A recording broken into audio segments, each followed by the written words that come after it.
have to admit, I only use the internet for Google and for my emails. But my Chinese staff, they use the internet for entertainment. They don't even have TVs at home anymore. So I'm starting to feel a bit out of date already.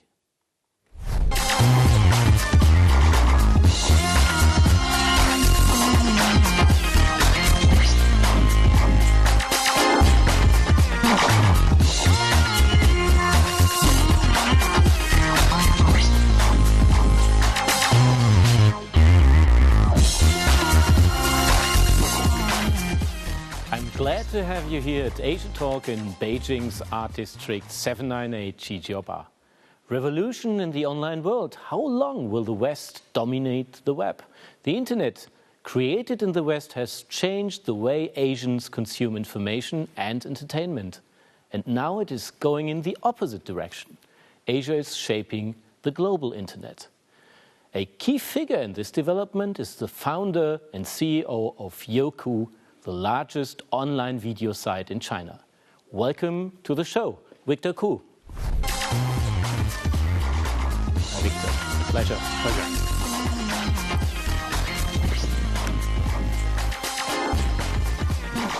Yeah, Victor, you have really been at the forefront of China's online world for some time. You're born in Hong Kong, then you lived in Australia, you studied at Berkeley and Stanford Business School in Silicon Valley, and at 94, so quite early, you came back to China for 6 years. You served in top positions at Sohu.com, one of China's top portals, and at the end you were the CEO, but then you decided to do something completely new, at least for you, and now you are the founder and CEO of one of China's largest online video site called Youku, and this is, to explain it to the Western viewers, kind of a YouTube. It's different, it's kind of the same as well. So you've really seen the internet boom in Silicon Valley and the internet boom in Asia. How is the online world different?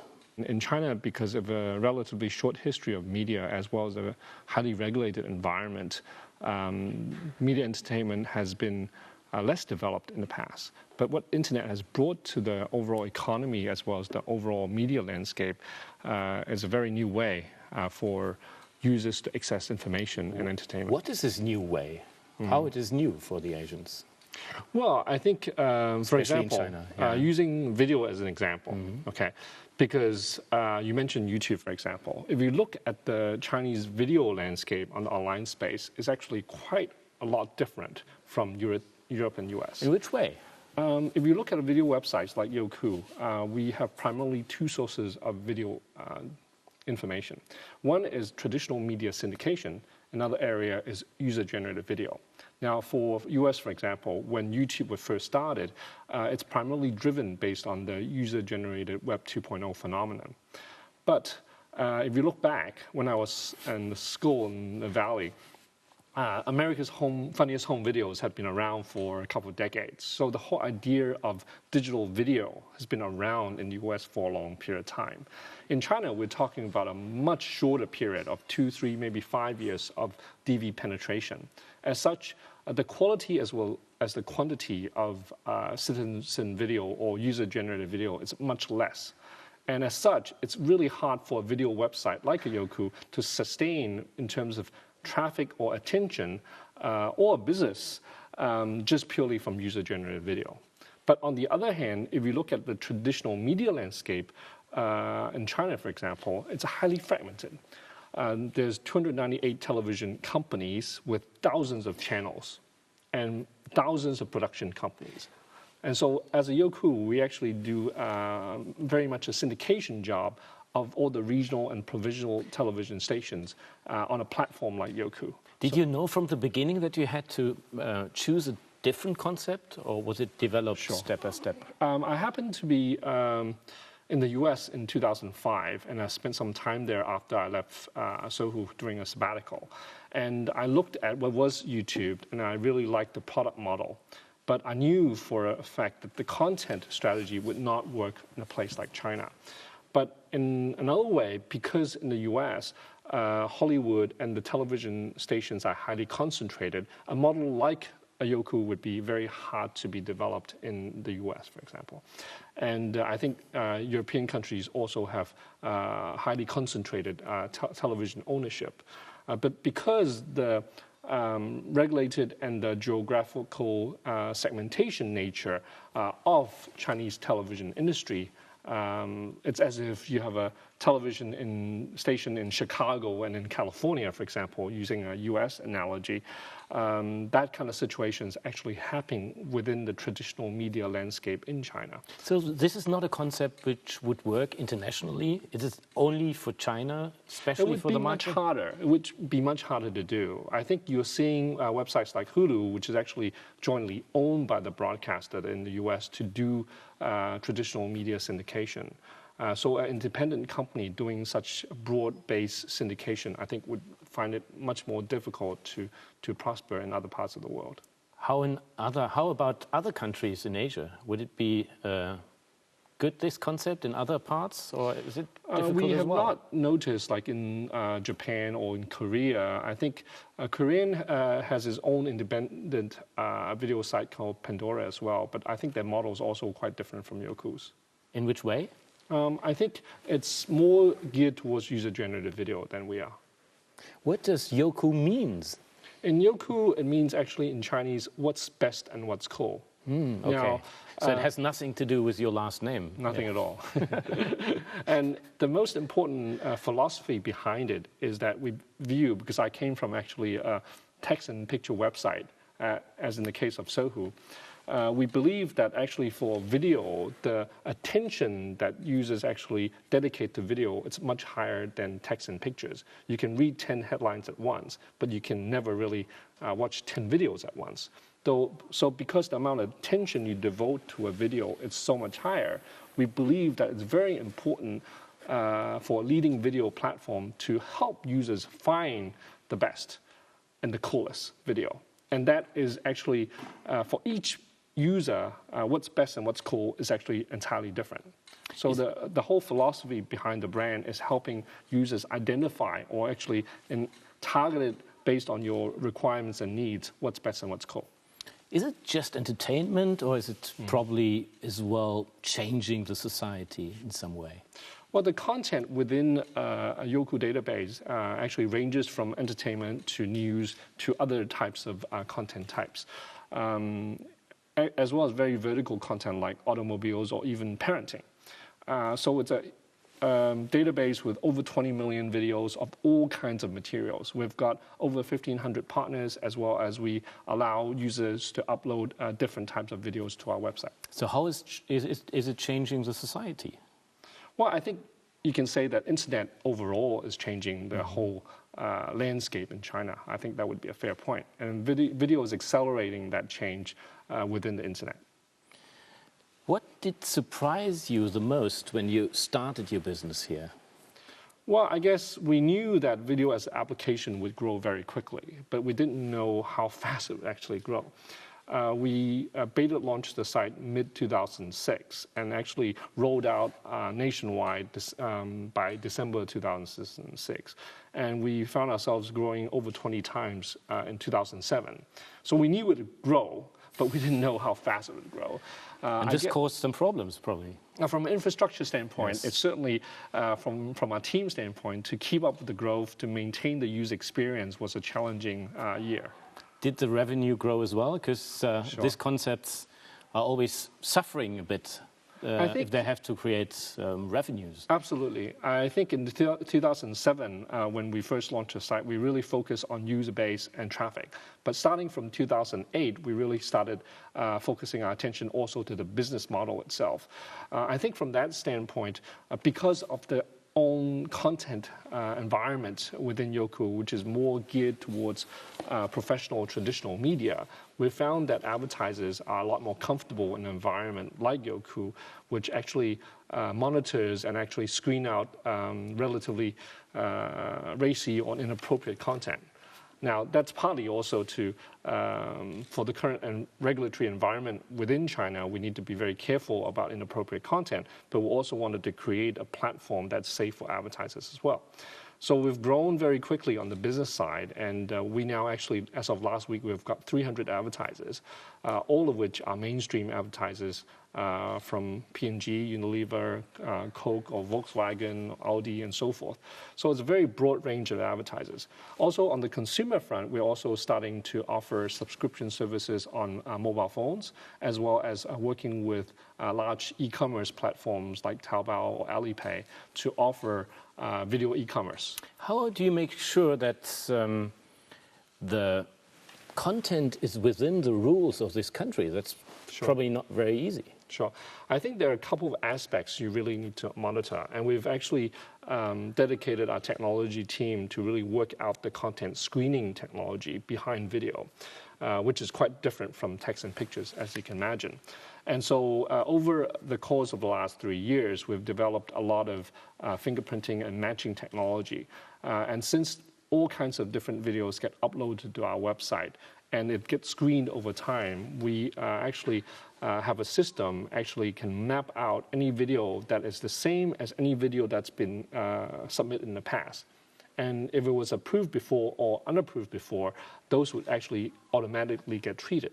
So as such, the workload as well as the monitoring amount actually goes down substantially. But when it's not within the approved or unapproved list, we actually have a team of people who screens this material, both in terms of inappropriate content like pornography or societal or political issues as well. Is this fast enough? Because it sounds like quite time-consuming. It can be, and a different kind of material gets screened at different lengths. And usually, after it's uploaded, we can guarantee within maybe 5, at most 30 minutes. That's the amount of time that usually is required. What can learn Western internet managers from this concept?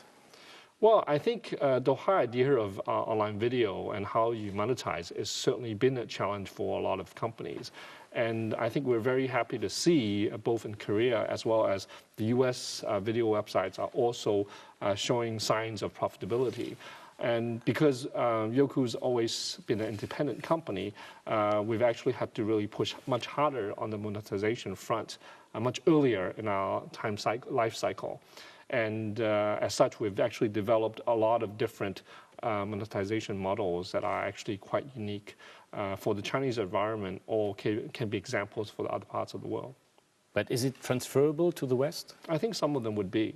I think we've gone and gotten more involved in the video content production side of the business probably earlier than some of our international counterparts, where we've offered product placements and other marketing opportunities for our partners and clients, and that we haven't really seen a lot of our international counterparts do.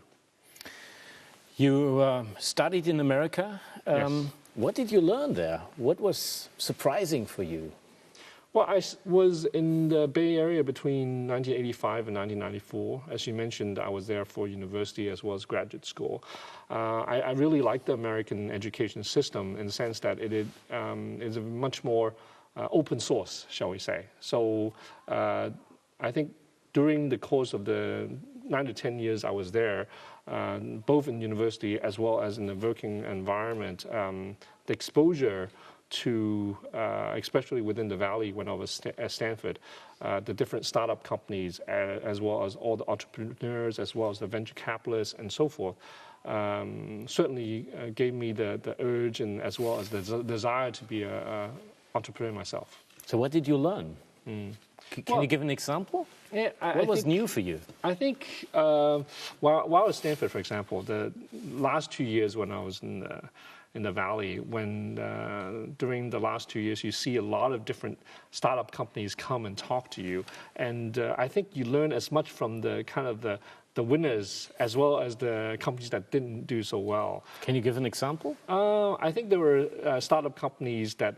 talk about cash flow management in areas where the business was going well, but they overinvested and cash flow became a problem. And so there are actually a lot of practical things like that that was of importance over a period of time. And so I think it's very important to have not just the kind of the textbook learning, but actually real-life examples for companies who have gone down the path that we're going now, and see the things that have done well and things that have not done so well. Why did you go back to China? Well, when I actually came back initially, I didn't know how long I was going to stay, actually. I was planning to come back for just 2-3 years at that point, because I'd been away for 15 years. And at that point in time, I thought if I was going to come back to Asia, I think it would be a good time to do so right after graduate school. And I came out here to really, as a trial run, really. And then 15 years later, I'm still here. I can imagine, yeah. It was quite a surprise that things were moving here when you came back. Exactly. You had another China in mind, the China which was not so flexible at the times when you were leaving. Well, when I came back in 1994, things were still, there was certainly very dynamic, but from the overall living as well as the business environment is still relatively rudimentary comparing to no bars, no clubs. Very different environment. And but I think just the whole work as well as the whole general buzz going on in the economy as well as the whole environment certainly makes it very exciting to be around. And, so you didn't miss the missing clubs and restaurants because you had enough work to do? Well, no, the environment certainly improved over time. And I think, you know, I moved down to Shanghai for a few years and then came back to Beijing. And I think, you know, especially the last 5 years, I think Beijing has improved a lot. Was it a surprise when you came to China? The way China was at this time? When I first came back, there were a lot of things that I probably was not used to because hadn't been away for so long. But it didn't take too long to adapt, I guess. And now, if you look ahead, your website is probably changing the way television will be consumed, or is it the other way around, that you more using the different ways of using television? One way we describe Youku is internet television. We are really very similar traditional media content, whether it's content or even advertising, very similar to television. But we are doing it targeted towards the 350 million internet population in a highly interactive way. On demand, viral, and those kinds of things are changing the habits of how people view television. It's on demand, so people don't have to wait. People can search for what they want. People can watch a serial drama from one episode to the next without waiting. Users can look at the video, they like it, and they can actually send it to 10 friends. Those are experiences that are highly different from television, but in many ways we're trying to formulate an experience that's complementary to television. So we work with a lot of television stations in entertainment variety shows, in news commentary shows, where they provide us content, and we actually also provide them content. And in many ways we become the kind of the interactive feature or arm of a lot of television programs. But in the long run, it's bad news for television, probably. There are many television stations here in China, so probably they're not going to survive all. Well, I think at the end of the day, you know, media landscape changes over time. What we want to be is really a complementary solution to television. And what we've found is that for the more successful and the more robust television stations, they are much more proactive in terms of working with the internet, and as such also benefit from the changes that's happening. But I think you're right to say that internet accelerates the consolidation of the industry. And the young people in China, they didn't even learn to use television in a traditional way. They just had, from the start, they had Youku. Well, I think users will, during different occasions, and have different terminals in front of them, right? And now we're primarily on the PC screen, and we're starting to evolve into the mobile phone screen. So whether it's at home with a television, on the go with a mobile phone, or in the office, or sometimes even at home for the PC, users are going to find what they want to watch, when they want to watch it, and where they are. So that's just the fact. And so I think as as a platform, we need to adapt to users' needs. So what you're working on to adapt?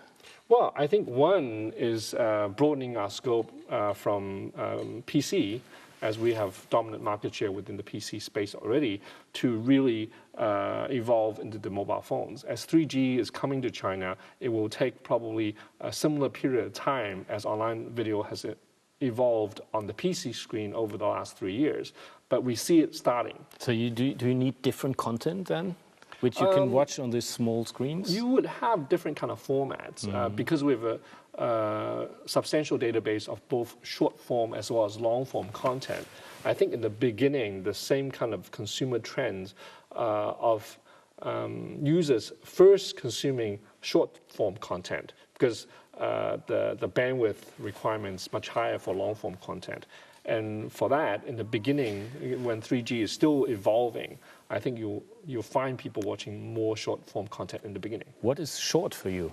It can be less than 10 minutes. It can be an MV. It can be a movie trailer. It can be a very short news clip. You know, those would be short form content that you can watch on the go. Does it get shorter and shorter?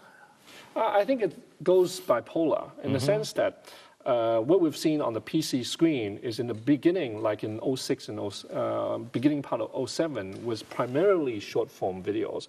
But as broadband moves from 512 to 1 meg, 2 meg, and so forth, what you're seeing is people watching higher and higher definition as well as longer form content. So now on the PC screen, actually 60% of the videos people watch are actually over 10 minutes.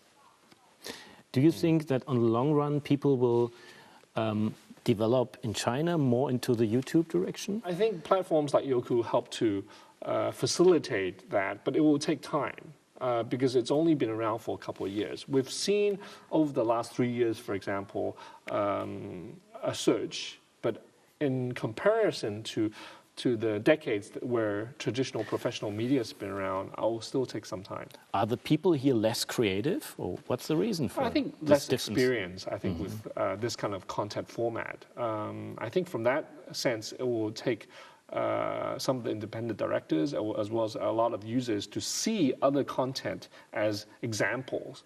And this kind of culture where we're trying to foster will take some time. It's a quite fast business. Yes. And so you have constantly to develop your business model. Are you already thinking about a complete different alternative, a new website, new ideas to have a second leg to stand on? Well, we want to focus on video. That's something we want to do.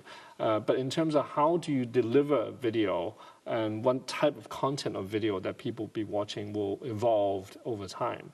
Now, moving to the mobile phone screen, as well as also as we foster the user-generated video, we are also working with independent directors, as well as smaller size studios to actually come up with self-generated content now. So we're trying to proliferate the kind of content that's available.